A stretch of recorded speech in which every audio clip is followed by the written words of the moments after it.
सडौरा गांव में धनपत नाम का एक व्यापारी रहता था। धनपत का कारोबार दूर दूर के नगरों तक फैला हुआ था।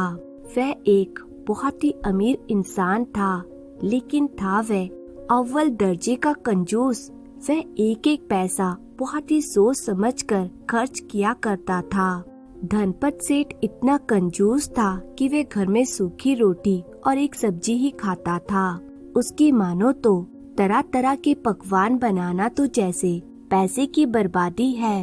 वह घर के बने हुए सीधे सादे कपड़े ही पहना करता था। कभी भी कोई महंगी पोशाक उसने आज तक नहीं खरीदी थी। धनपत का घर बहुत बड़ा था, फिर भी उसके घर में एक भी नौकर चाकर नहीं थे। घर का सारा काम उसकी पत्नी को ही करना पड़ता था। धनपत के कोई संतान नहीं थी। धनपत जहाँ पर भी जाता था वह पैदल ही जाता था। पूरा गांव जानता था कि उसके पास बहुत ही धन है, लेकिन फिर भी वह महाकंजूस है। लोगों ने उसका नाम कंजूस मक्खी चूस धनपत रखा हुआ था। वह जो भी पैसे कमाता था उसको सोने के सिक्कों में बदल कर रख लेता था। एक बार सेठ धनपत की पत्नी ने सेठ धनपत से कहा, देखो जी, हमारे पास इतनी धन दौलत है, फिर भी आप मुझे एक छोटा सा सुख भी नहीं दे सकते। हमारे इतने बड़े घर के लिए कम से कम एक नौकर का इंतजाम तो करवा ही दो, वरना मैं कल से खाना भी नहीं बनाऊंगी। नौकर रखने का कंजूस सेठ का मन तो नहीं था, लेकिन फिर भी अपनी पत्नी की जिद के आगे उसे झुकना ही पड़ा। धनपत सेठ ने एक नौकर को रखने का फैसला किया। अब शुरू हो गई एक नौकर की तलाश जो घर के हर काम में माहिर हो और तनख्वाह भी बहुत कम ले। अब क्योंकि सेठ धनपत की कंजूसी पूरे गांव में मशहूर थी, तो कोई भी नौकर उसके पास काम करने को राजी नहीं था। सब जानते थे कि जो खुद सूखी रोटी खाता है वे नौकर को भला क्या देगा। खैर, काफी ढूंढने के बाद भी जब कोई नौकर नहीं मिला तो सेठ ने अपने दोस्त मुखिया से कहा कि वह उसके लिए किसी नौकर का इंतजाम करवा दे। मुखिया भी जानता था कि उसका दोस्त सेठ धनपत बहुत ही कंजूस है, लेकिन आज तक सेठ धनपत ने कभी किसी दूसरे आदमी का बुरा नहीं किया था। इसलिए मुखिया एक नौकर को ढूंढने के लिए राजी हो गया। कुछ दिन बाद मुखिया जी खुद एक आदमी को लेकर सेठ धनपत के घर पर आए और उसे यह बताया कि यह आदमी तुम्हारे यहाँ पर नौकर का काम करने के लिए राजी हो गया है। उस आदमी का नाम सुखी था। सुखी ने धनपत सेठ से काम की बात की और ये कहा, मालिक, काम तो मैं सारा कर दूंगा, लेकिन आप पहले यह तो बताओ कि खाने के साथ साथ आप मुझे महीने की पगार कितनी दोगे। सेठ महाकंजूस जो ठहरा, उसने कहा, देख, तू अपना काम शुरू कर दे, तेरे काम को देखकर मैं तुझे कुछ दे दूंगा। हालांकि सेठ धनपत की बात में पगार कितनी मिलेगी यह बिल्कुल भी साफ नहीं था। उसने काम के बदले कुछ दे दूंगा कहा था, फिर भी सुखी काम करने के लिए मान गया। यह सब बातें मुखिया के सामने ही तय हुई थी और फिर मुखिया जी वापस अपने घर लौट गए। सुखी पूरी मेहनत से घर के सारे काम करने लगा। वह हर काम को दौड़ दौड़ कर पूरा करता। किसी भी काम में वह कोई कसर नहीं छोड़ता था। देखते ही देखते महीना पूरा हो गया और सुखी को पगार देने का समय भी आ गया। तो सुखी ने सेठ धनपत से कहा, सेठ जी, अब महीना पूरा हो गया है, तो आप मुझे मेरी पगार दे दीजिए ताकि मैं अपना गुजारा कर सकूं। सेठ धनपत ने कहा, हाँ जरूर।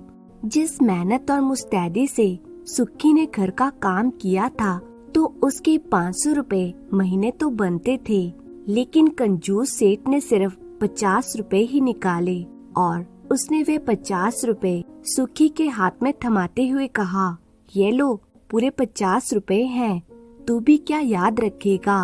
50 रुपए देखकर सुखी का मन जलने लगा। उसने तुरंत सेठ जी के पैसे वापस थमाते हुए कहा, हुजूर, इतने कम पैसों में तो मेरा गुजारा नहीं हो पाएगा। इन्हें आप ही रख लो और मुझे तो वह दे दो जो मुखिया जी के सामने तय हुआ था। सेठ हैरान हुआ और कहने लगा, हाँ, क्या तय हुआ था मुखिया के सामने? सुखी तपाक से बोला, आपने कहा था कि मेरे काम के बदले में आप मुझे कुछ दे देंगे। मुझे 50 रुपए नहीं बल्कि कुछ दे दीजिए। नौकर ने चालाकी से काम लिया और उसने सेठ जी की बात में से कुछ शब्द को पकड़ लिया। असल में तो कुछ नाम की कोई चीज इस दुनिया में होती ही नहीं है जो सेठ जी सुखी को थमा दें। सुखी की बात सुनकर सेठ जी का माथा ठनका। वे समझ गए कि ये नौकर तो बहुत ही चालाक है। सेठ ने तुरंत और पैसे निकालकर कुल 300 रुपए नौकर को देने चाहे, पर नौकर तो एक ही जिद पर अड़ा हुआ था और वह यह कि उसे पैसे नहीं बल्कि कुछ चाहिए जो कि तय हुआ था। बात को बिगड़ता देखकर सेठ ने पूरे 500 रुपए घर के नौकर को देने चाहे, लेकिन नौकर तो अपनी बात से टस से मस भी नहीं हुआ। उसे तो बस कुछ ही चाहिए था, 500 रुपए नहीं। अब तो सेठ धनपत घबरा गया। उसने कहा, अब हम कल इस बारे में बात करेंगे। अगले दिन सेठ धनपत मुखिया के घर पर पहुंचा और उसने मुखिया को पूरी बात बताई कि नौकर तो 500 रुपए लेने के लिए भी तैयार नहीं है और कहता है कि उसे बस कुछ ही चाहिए। मुखिया ने थोड़ी देर सोचा और कहा, ठीक है, कल मैं तुम्हारे घर पर आऊंगा और तुम मुझे एक गिलास बढ़िया सी लस्सी बनाकर पिला देना और बाकी वैसा ही करना जैसा मैं तुम्हें कह रहा हूँ। मुखिया की सारी बात सुनकर सेठ धनपत वहाँ से अपने घर वापस चला गया। सुबह सवेरे मुखिया सेठ धनपत के घर पर पहुँच गया। मुखिया ने सुखी से कहा, क्यों भाई सुखी, तुझे 500 रुपए महीना भी कम लग रहे हैं जो सेठ जी तुझे दे रहे हैं। सुखी ने कहा, मुखिया जी, आपके सामने ही तो तय हुआ था कि मेरे काम के बदले में सेठ जी मुझे कुछ दे देंगे। मैं तो बस वे कुछ ही मांग रहा हूँ। मुखिया भी सुखी की चालाकी को समझ रहा था। फिर मुखिया ने सेठ जी से कहा, दोस्त, आज मेरी कोई आव भगत नहीं होगी। फिर सेठ धनपत ने सुखी को इशारा करते हुए कहा, सुखी, रसोई घर में हांडी में दही रखा हुआ है, उसकी बढ़िया सी लस्सी बनाकर मुखिया जी के लिए ले आ। सुखी दौड़ दौड़ कर रसोई घर में गया और हांडी को उसने अपने हाथ में उठा लिया और फिर हांडी के अंदर झांका तो दही के ऊपर धूल मिट्टी के कुछ कण बिखरे हुए थे। सुखी रसोई घर से ही चिल्लाकर बोला, मालिक, दही में तो कुछ गिरा हुआ है। सेठ ने कहा, क्या कहा? सुनाई नहीं दिया, एक बार फिर से बोल। सुखी ने कहा, हुजूर, दही में कुछ गिरा हुआ है। सेठ ने झट से कहा, वह कुछ मैंने तेरे लिए ही रखा है, तेरे काम के बदले में तुझे कुछ ही चाहिए था, तो वह हांडी जो तेरे हाथ में है उसमें से तू अपना कुछ ले ले और तेरा और मेरा हिसाब बराबर हो जाएगा। ये सुनकर चालाक नौकर समझ गया कि सेठ धनपत ने उसे सबक सिखाने के लिए ही यह सब किया है और अब मुखिया भी वहीं पर मौजूद था। मुखिया ने भी सुखी से कहा, हाँ भाई सुखी, अब तो कुछ है ना, तुझे तेरा कुछ मिल ही गया। सुखी दौड़ते दौड़ते रसोई घर से आया और अपनी बात पर शर्मिंदा होते हुए उसने कहा, मैं यह सब सेठ जी की कंजूसी की वजह से ही कर रहा था। इस बात को मुखिया भी समझता था कि सुखी इस कंजूस सेठ को सबक सिखाने के लिए ही यह सब कर रहा था।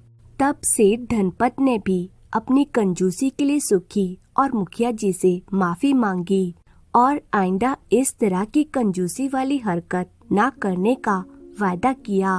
अब सुखी 500 रुपया महीना पगार पर सेठ धनपत के सभी काम फिर से दौड़ दौड़ कर करने लगा। सुखी ने सेठ को ऐसा सबक सिखाया कि सेठ को समझ में आ गया कि हर जगह कंजूसी नहीं की जा सकती। इस घटना के बाद सेठ धनपत के व्यवहार में काफी सुधार आ चुका था। तो कहानी आपको कैसी लगी कमेंट करके जरूर बताएं। एक छोटे से गांव में देवराज नाम का एक बूढ़ा व्यक्ति रहता था। देवराज की एक बेटी थी जिसका नाम गीता था। देवराज का बहुत छोटा सा घर था। वह बहुत ही गरीब था। वह जंगल से लकड़ियां काट कर लाता था और उन्हें बेचकर अपने घर का गुजारा करता था। देवराज बहुत ही बूढ़ा हो चुका था और उसके शरीर में इतनी भी ताकत नहीं बची थी कि वे लकड़ियां काट सके। उसकी बेटी गीता बहुत ही सुंदर, सुशील और गुणवान थी।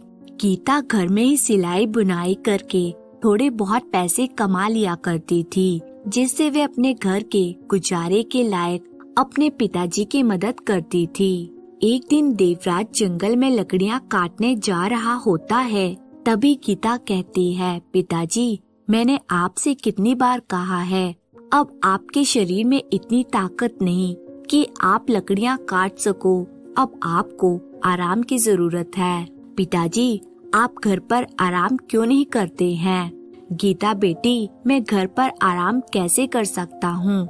अगर मैं ही आराम करने लगूंगा तो हमारे घर का खर्चा कैसे चलेगा? और मुझे तुम्हारी शादी भी तो करनी है और फिर उस साहूकार के ब्याज समेत पैसे भी तो लौटाने हैं। तुम नहीं जानती गीता, मुझे हर वक्त डर लगा रहता है कि कहीं वह साहूकार अपने पैसे लेने ना आ जाए। बेटी, वह साहूकार बहुत ही बेरहम इंसान है। अगर हमने जल्दी से जल्दी उसके पैसे नहीं लौटाए तो वह हमारे साथ कुछ भी कर सकता है। पिताजी, आप ज्यादा परेशान ना हो, भगवान जरूर कोई रास्ता निकालेंगे और मैं भी तो सिलाई बुनाई का काम करती हूँ। आज से मैं दिन रात मेहनत करूँगी जिससे हम उस साहूकार के पैसे जल्द से जल्द लौटा सकें। बेटी की ऐसी बातों को सुनकर देवराज की आंखों में आंसू आ जाते हैं। देवराज बिना कुछ कहे जंगल की ओर लकड़ियां काटने के लिए निकल जाता है। गीता अपने पिता की आंखों में आंसू देखकर बहुत परेशान हो जाती है। जब देवराज जंगल में पहुंचा तो वे लकड़ियां काटने के लिए किसी अच्छे पेड़ की तलाश करने लगा। जंगल में काफी अंदर तक जाने के बाद उसे एक बहुत ही बड़ा और सूखा पेड़ दिखाई दिया। उसने फैसला लिया कि वह इसी पेड़ को काटेगा और उसने अपनी कुल्हाड़ी उठाई और पेड़ को काटना शुरू कर दिया। हालांकि उसके बूढ़े शरीर में अब इतनी जान नहीं थी, लेकिन फिर भी वह पूरी मेहनत के साथ अपने काम में लग गया। लकड़ियां काटते काटते जब उसे 1 घंटा बीत गया तो उसे भूख लगने लगी। उसकी बेटी ने जो खाना उसे दिया था, उसने पेड़ की छांव में बैठकर वह खाना खाया और थोड़ी देर सुस्ताने लगा। कुछ देर आराम करने के बाद वह फिर से अपने काम में लग गया। गर्मी का मौसम था तो उसे जल्दी ही प्यास लगने लगी और उसने पास ही एक झरने के पास जाकर अपनी प्यास बुझाई। फिर वापस अपने काम पर लग गया। अब उसने काफी लकड़ियां काट कर इकट्ठी कर ली थी। जब उसे इस बात की तसल्ली हो गई कि आज उसने पर्याप्त मात्रा में लकड़ियां काट ली हैं, तो उसने लकड़ियों का गट्ठर बनाया और उसे अपने सिर पर रखकर वापस अपने घर की तरफ चल दिया। शाम को जब देवराज घर लौटता है तो गीता उसे खाना देती है और उसके पास बैठकर बोलती है, पिताजी, आप किसी से थोड़े पैसे उधार लेकर उस साहूकार के पैसे क्यों नहीं लौटा देते? बेटी गीता, बुरे वक्त में कोई रिश्तेदार या अपने काम नहीं आते। सारे रिश्तेदार मुंह मोड़ लेते हैं और वैसे भी मेरे सारे रिश्तेदार खुद ही गरीब हैं। वे तो अपना गुजारा ही बड़ी मुश्किल से कर पाते हैं। ऐसे में भला मेरी मदद कैसे करेंगे? मेरा कोई दोस्त या रिश्तेदार इतना अमीर तो है नहीं जो मुसीबत में मेरी मदद कर सके। लेकिन पिताजी, हमें कैसे भी करके उस साहूकार के पैसों का इंतजाम करना ही होगा। वे कल अपने पैसे लेने आएगा। अगर उसे पैसे नहीं मिलेंगे तो पता नहीं वे हमारे साथ कैसा सुलूक करेगा। देवराज अपनी गरीबी के कारण बहुत लाचार था। उसे समझ में नहीं आ रहा था कि वे साहूकार से अपना पीछा कैसे छुड़ाए, वे साहूकार का कर्ज कैसे चुकाए। अगले दिन जब देवराज जंगल में लकड़ी काटने गया तो जंगल में उसे एक अनजान व्यक्ति मिलता है। वह व्यक्ति देवराज के हाथ में कुल्हाड़ी देखकर कहता है, तुम्हारे हाथ में कुल्हाड़ी देखकर तो ऐसा लगता है कि तुम एक लकड़हारे हो और इस समय जंगल में लकड़ी काटने जा रहे हो। देवराज कहता है, हाँ बेटा, मैं एक लकड़हारा हूँ। बेटा, क्या तुम्हें मुझसे कोई मदद चाहिए? वो व्यक्ति बोला, मुझे कोई मदद नहीं चाहिए, मगर अब तुम्हें सजा से कोई बचा नहीं सकता, या फिर हो सकता है कि राजा तुम्हें जीवन भर के लिए काल कोठरी में डलवा दे। यह सुनकर देवराज घबरा जाता है और कहने लगता है, यह तुम क्या कह रहे हो बेटा? मैंने तो ऐसा कोई काम नहीं किया जिसके लिए राजा मुझे इतनी कठोर सजा देंगे। वो व्यक्ति बोला, क्या तुम नहीं जानते, राजा ने पेड़ काटने पर रोक लगाई हुई है। अगर कोई भी जंगल में पेड़ काटता हुआ पकड़ा गया तो राजा उसे कठोर से कठोर सजा देंगे, और अब तुम्हें मेरे साथ राजा के पास चलना होगा। देवराज बोला, बेटा, अगर मैं लकड़ियाँ नहीं काटूंगा तो मेरे घर का गुजारा कैसे चलेगा? वो व्यक्ति बोला, अगर तुम चाहते हो कि राजा तुम्हें सजा ना दे और तुम्हारे घर का गुजारा चलता रहे तो तुम्हें मुझे पैसे देने होंगे, तभी मैं तुम्हारे बारे में राजा को कुछ नहीं बताऊंगा। अनजान व्यक्ति की बातें सुनकर देवराज की आंखों में आंसू आ जाते हैं। देवराज को रोते हुए देखकर वो व्यक्ति कहता है, अब तुम रो क्यों रहे हो? रोने धोने से काम नहीं चलेगा, पैसे से काम चलेगा। अगर तुम चाहते हो कि राजा तुम्हें सजा ना दे तो तुम्हें पैसे देने ही होंगे। बेटा, पैसे तो मेरे पास नहीं है, अगर तुम चाहो तो मुझे राजा के पास ले जा सकते हो। क्या तुम्हें सजा से डर नहीं लगता, जो थोड़े पैसे के लिए अपनी जान जोखिम में डाल रहे हो? देवराज अपने घर की सारी स्थिति और जिन हालातों से वह परेशान था उस अनजान व्यक्ति को बताता है। बेटा, मेरे घर में एक बेटी भी है और मुझे उसकी शादी भी करनी है। उससे पहले मुझे एक साहूकार के पैसे भी लौटाने हैं। अगर मैंने उस साहूकार के पैसे ना दिए तो वह साहूकार मेरी जान ले लेगा। अब तुम ही बताओ बेटा, मैं क्या करूं? फिर देवराज की बात सुनकर अनजान व्यक्ति कहता है, देखो, वैसे तो मैं किसी पर भी दया नहीं करता हूँ, लेकिन तुम बूढ़े हो और तुम्हारी एक बेटी भी है जिसकी तुम्हें शादी भी करनी है। देखो बाबा, मैंने आज तक अपनी जिंदगी में कोई भी अच्छा काम नहीं किया है, लेकिन हाँ, आज जरूर करूँगा। क्या पता इस नेक काम से भगवान मुझसे खुश हो जाए और मेरी सारी गलतियों को माफ कर दे। तभी वे आदमी सोने के सिक्कों से भरी हुई एक थैली निकालकर देवराज को देते हुए कहता है, बाबा, इस थैली में सोने के सिक्के हैं, कुछ सिक्के तुम साहूकार को दे देना और बाकी बचे हुए सिक्कों से तुम अपनी बेटी की शादी कर देना। अब तुम यहाँ से जाओ, इससे पहले कि तुम्हें कोई और देख ले। देवराज उस आदमी को बहुत आशीर्वाद देता है और खुशी खुशी अपने घर की ओर निकल जाता है। कड़ी धूप होने के कारण चलते चलते उसे रास्ते में चक्कर आने लगते हैं, इसलिए वह आराम करने के लिए एक पेड़ की छांव में बैठ जाता है। कुछ ही देर बाद उसकी आंख लग जाती है। तभी वहाँ एक चोर आता है और देवराज के सोने के सिक्कों से भरी हुई थैली को चुराकर ले जाता है।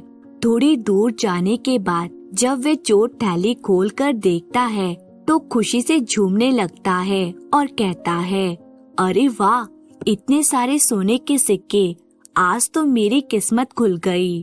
अब मेरी पत्नी और बच्चों को भूखा नहीं सोना पड़ेगा। इन सिक्कों से तो मेरा सालों का गुजारा हो जाएगा। इतना कहकर चोर अपने घर की ओर निकल जाता है। उधर जब देवराज की आंख खुलती है तब वे अपनी थैली ढूंढने लगता है, लेकिन उसे सोने के सिक्कों से भरी थैली नहीं मिलती। तब देवराज बहुत ही घबरा जाता है और अपने आप को कोसने लगता है, हे भगवान, यह क्या हो गया? मैं जाने कैसे सो गया। ना ही मैं सोता और ना ही मेरे सोने के सिक्कों से भरी हुई थैली चोरी होती। बरसों बाद एक खुशी मिली थी, लेकिन अब वह भी छिन गई। अब मेरी बेटी की शादी कैसे होगी और मैं उस साहूकार का कर्ज कैसे चुकाऊंगा? हे भगवान, मुझ बूढ़े और लाचार की मदद कर। उधर वो चोर अपने घर पहुंचकर अपनी पत्नी से कहता है, तुम मुझे हमेशा कोसती थी ना कि मैं कुछ काम नहीं करता हूँ। यह देखो, सोने के सिक्कों से भरी थैली। इन सिक्कों से हमारा कम से कम 2 साल तक का गुजारा हो ही जाएगा। अब मुझे कोई भी काम ढूंढने की जरूरत नहीं है। चोर की पत्नी बोली, आप इतने सारे सोने के सिक्के कहाँ से लाए हो? चोर कहता है, तुम्हारी ये सवाल करने की आदत कब जाएगी? मैं इतने सारे सोने के सिक्के कहाँ से लाया हूँ, ये तुम्हें जानकर क्या करना है? उसकी पत्नी कहती है, मुझे जानना है कि आप इतनी जल्दी इतने सारे सोने के सिक्के कहाँ से लाए हो? कहीं आप ये सिक्के चुरा कर तो नहीं लाए हो? चोर ने कहा, हाँ हाँ, मैं ये सिक्के चुरा कर लाया हूँ। एक बूढ़ा आदमी पेड़ के नीचे सो रहा था।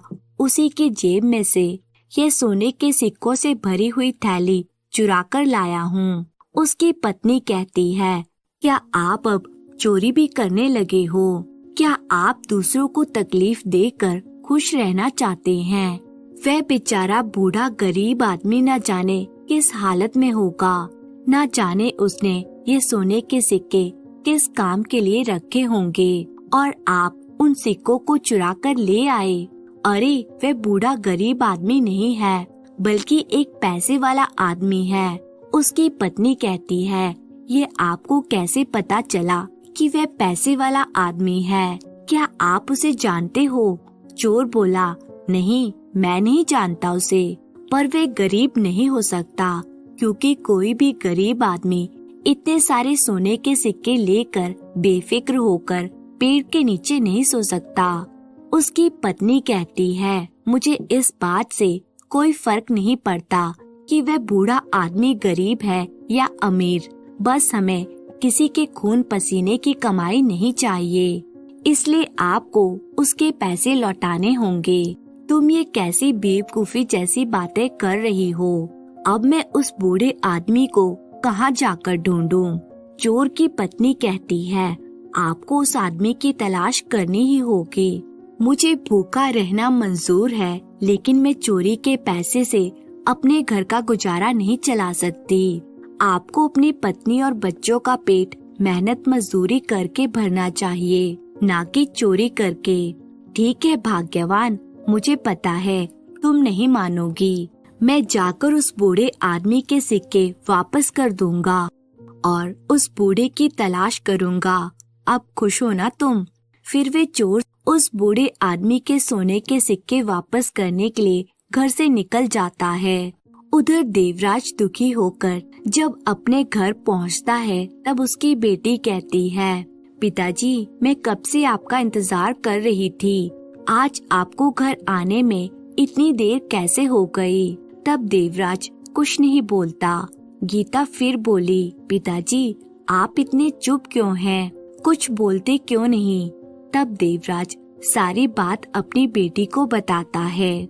उतने में ही साहूकार अपने पैसे लेने देवराज के घर आता है।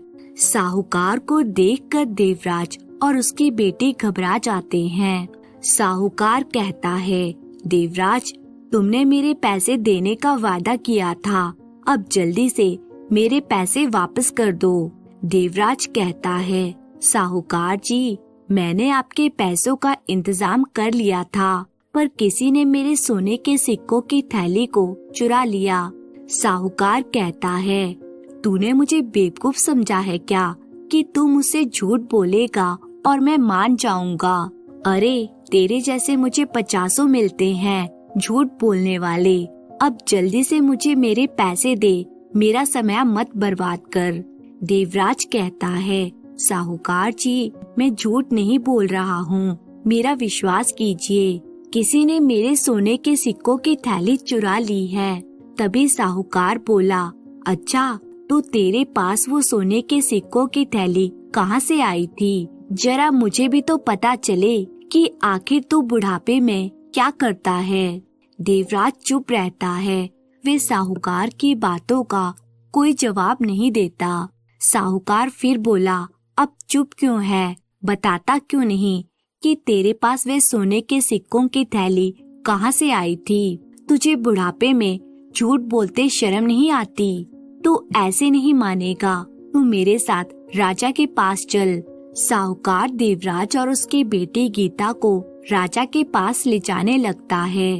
रास्ते में जब कुछ लोग साहूकार को देखते हैं तो आपस में बातें करते हैं। अरे देखो भाई, यह साहूकार बेचारे बूढ़े देवराज और उसकी बेटी को राजा के पास लेकर जा रहा है।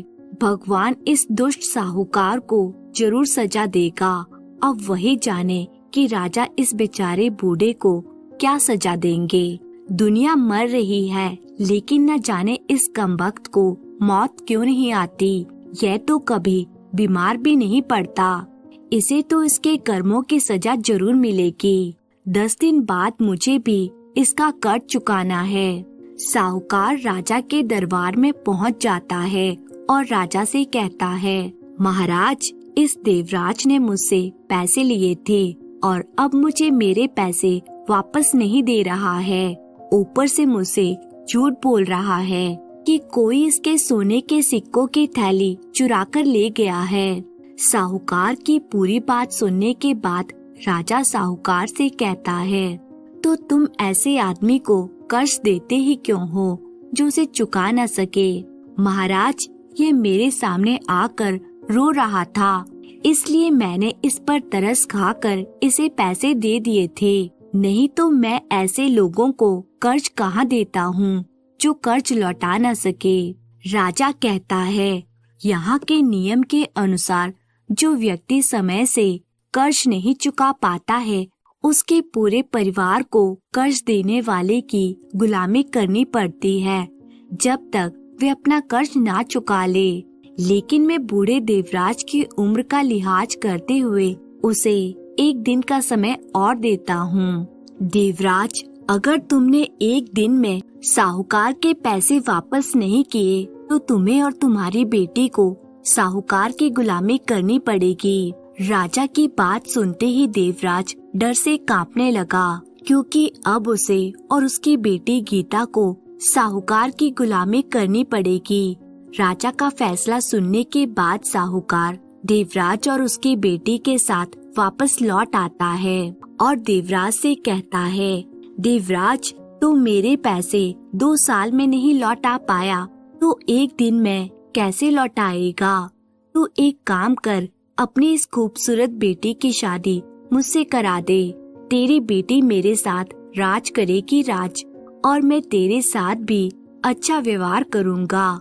मैं तेरा कर्ज भी माफ कर दूंगा। तभी गीता कहती है, मैं तेरे जैसे इंसान से कभी शादी नहीं करूँगी। तू बेरहम है, इंसानों पर जुल्म करता है। साहूकार कहता है, तो ठीक है, फिर मैं भी देखता हूँ तुम लोग मेरे पैसे कैसे चुका पाते हो, और मैं तेरे बूढ़े बाप से इतना काम करवाऊंगा कि तेरी आत्मा कांप उठेगी। अब मैं चलता हूँ और 1 दिन बाद आऊंगा। फिर साहूकार वहाँ से चला जाता है और गीता अपने पिता से कहती है, पिताजी, हम 1 दिन में इस मनहूस का कर्ज कैसे चुकाएंगे? अगर 1 दिन में उसका कर्ज नहीं चुका पाएंगे तो वह मनहूस हम पर बहुत अत्याचार करेगा। हमें उसकी गुलामी करनी पड़ेगी। पिताजी, मैं आप पर अत्याचार होते हुए नहीं देख सकती। इस साहूकार ने बहुत से लोगों को लूटा है, किसी का घर छीन लिया है तो किसी की जमीन हड़प ली है। पिताजी, अगर आपकी आज्ञा हो तो मैं इस धूर्त से शादी कर लेती हूँ, नहीं तो वे हम दोनों पर बहुत अत्याचार करेगा। देवराज कहता है, नहीं बेटी, तुम मुझसे शादी नहीं करना। अगर हमारी किस्मत में उसकी गुलामी करना ही लिखा है तो हम उससे भाग नहीं सकते। वह साहूकार बहुत बेरहम है उसे किसी पर दया नहीं आती। वह आपकी उम्र का भी लिहाज नहीं करेगा। बेटी, भगवान जरूर कोई रास्ता निकालेंगे और जल्दी ये कठिन समय भी गुजर जाएगा। इतना कहकर देवराज अपनी कुल्हाड़ी लेकर घर से निकल जाता है और उसी पेड़ के नीचे जाकर बैठ जाता है जहाँ उसके सोने के सिक्कों की थैली चोरी हुई थी। बहुत देर तक आसमान में टकटकी लगाकर देख रहा होता है और ना जाने क्या क्या सोच रहा होता है। उसको कुछ समझ में नहीं आ रहा था कि वह क्या करे तो क्या ना करे। इतने में वह चोर देवराज की तलाश करते हुए उसके पास आता है। वे बूढ़े देवराज को पेड़ के नीचे देखकर बहुत खुश होता है और वह उसे कहता है, बाबा, आपको देखकर मालूम होता है कि आप किसी बड़ी मुसीबत में हैं। आप मुझे बताएं क्या बात है। मुझसे जो हो पाएगा मैं आपकी मदद करूँगा। बूढ़ा देवराज चोर के फटे और गंदे कपड़े देखकर कहता है, बेटा, तुम्हारे कपड़े तुम्हारी कहानी खुद बयान कर रहे हैं। ऐसे में मैं कैसे विश्वास करूं कि तुम मेरे इस बुरे समय में मेरी मदद कर सकते हो। काका, आप मेरे कपड़ों पर लगे पैबंद देखकर मेरी हालत पर मत जाइए। आप मुझे अपनी परेशानी बताएं। हो सकता है मैं आपकी कुछ मदद कर पाऊं। मैं पूरी कोशिश करूंगा कि आपके दुख को दूर कर पाऊं। देवराज बोला, बेटा, 2 साल पहले मैंने एक साहूकार से कर्ज लिया था, लेकिन मैं अभी तक उसका कर्ज नहीं चुका पाया। अगर कल तक मैंने उसका कर्ज नहीं चुकाया तो मुझे और मेरी बेटी को उसकी गुलामी करनी पड़ेगी। एक नेकदिल इंसान ने मुझे कुछ सोने के सिक्के दिए थे। मैंने सोचा था उनसे मैं अपनी बेटी की शादी करूंगा और साहूकार का कर्ज भी चुका दूंगा, लेकिन किसी ने मेरी सोने के सिक्कों से भरी थैली को चुरा लिया। चोर सोने के सिक्कों की थैली बूढ़े देवराज के सामने रखकर कहता है, काका, कहीं ये आपके सोने के सिक्कों की थैली तो नहीं है। देवराज थैली को देखकर पूछता है, तुम्हारे पास यह सोने के सिक्कों की थैली कहाँ से आई? इसे तो कोई चुरा कर ले गया था। वो चोर बोला, दरअसल मैं एक गरीब आदमी हूँ। मेरे घर में मेरी पत्नी और बच्चे भूखे थे। मैं काम की तलाश में निकला था, पर किसी ने भी मुझे कोई काम नहीं दिया। मुझे आप एक पेड़ के नीचे सोते हुए दिखाई दिए और मैंने आपके पास ये सोने के सिक्कों से भरी थैली को देखा तो उसे चुरा लिया, ताकि मेरे घर का गुजारा हो सके और मेरी पत्नी और बच्चों को भूखा ना रहना पड़े। लेकिन मेरी पत्नी ने मुझसे कहा कि उसे भूखा रहना मंजूर है, लेकिन वे चोरी के सिक्कों से अपने घर का गुजारा नहीं करेगी। हो सके तो कृपा करके आप मुझे माफ कर दीजिए। मेरी वजह से आपको इतनी परेशानी का सामना करना पड़ा। देवराज कहता है, कोई बात नहीं बेटा, तुमने मुझे ये सोने के सिक्के लौटा दिए, इसलिए मैं तुम्हें माफ करता हूँ। अब मैं इन सिक्कों से साहूकार का कर्ज चुका दूंगा और बचे हुए सिक्कों से अपनी बेटी की शादी कर दूंगा। बेटा, अब मुझे चलना चाहिए।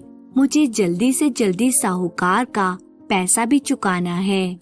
अब देवराज अपने घर चला जाता है और सोने के सिक्कों की थैली को अपनी बेटी को दिखाते हुए कहता है, देखो बेटी, ये वही सोने के सिक्कों की थैली है जो खो गई थी। अब हमें साहूकार की गुलामी नहीं करनी पड़ेगी। गीता कहती है, लेकिन पिताजी, आपको ये थैली मिली कहाँ पर? बेटी, इसे जो चोर चुरा कर ले गया था उसने ही वापस की है। उसकी पत्नी बहुत ही नेकदिल औरत है। मैंने तुमसे कहा था ना कि भगवान हमारी मदद जरूर करेगा। पिताजी, हाँ, यह तो बहुत अच्छा हुआ। अब हमें साहूकार से छुटकारा मिल जाएगा। इतने में ही साहूकार उनके घर आ जाता है और बूढ़े देवराज से कहता है, देवराज, चल मुझे मेरे पैसे वापस कर दे। अभी भी तेरे पास मौका है, तो अपनी बेटी को मेरे हवाले कर दे। तेरी बची कुची जिंदगी आराम से कट जाएगी। तुम्हारा क्या ख्याल है गीता?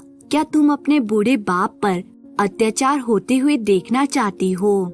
देवराज कहता है, भगवान के होते हुए तुम हमारा कुछ भी नहीं बिगाड़ सकते। ये लो सोने के सिक्के, इन्हें बेचकर अपने पैसे ले लेना। अब यहाँ से चले जाओ। साहूकार बोला, अरे वाह, सोने के सिक्के। देवराज, जो पैसे तुम 2 साल से नहीं चुका पाए वे तेरे पास एक दिन में कैसे आ गए? देवराज, तूने ऐसा क्या किया, जरा मुझे भी तो पता चले। देवराज कहता है, तुम्हें इस बात से क्या मतलब? तुम्हें तुम्हारा कर्ज मिल गया, अब तुम यहाँ से जा सकते हो। देवराज की बातें सुनकर साहूकार वहाँ से गुस्से में तमतमाता हुआ चला जाता है और बचे हुए सोने के सिक्कों से देवराज अपनी बेटी की शादी कर देता है। इसके बाद बूढ़ा देवराज और उसकी बेटी खुशी खुशी अपनी जिंदगी बिताने लगते हैं। तो दोस्तों, उम्मीद है आपको ये कहानी पसंद आई होगी। तो कहानी अगर पसंद आई है तो इसे लाइक कीजिए और इसी तरह की कहानियाँ देखने के लिए चैनल को सब्सक्राइब कर लीजिए। बहुत बहुत धन्यवाद।